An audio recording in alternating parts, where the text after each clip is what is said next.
Kinatigan ng House Prosecution Panel ang panawagang simulan agad ang impeachment trial ni Vice President Sara Duterte at huwag nang ipagpaliban hanggang July 30 gaya ng iminumungkahi ni Senate President Francis Cheese Escudero. Ito'y para raw mapanatili ang integridad ng ebidensya at testimonya. Ayon kay House Prosecutor Representative Joel Chua, habang tumatagal, mas lumalaki ang banta sa mga ebidensya at testigo at lalong baka may matakot o may manipulahin sa mga ito.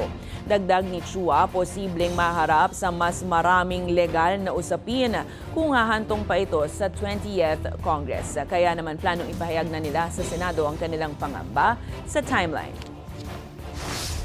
Pag-uusapan po namin yan ng mga kasama natin. But yun lang, binanggit ko po yan dahil yan po ang isa sa mga kinukonsider po namin at ang mga worries po ng mga House prosecutors.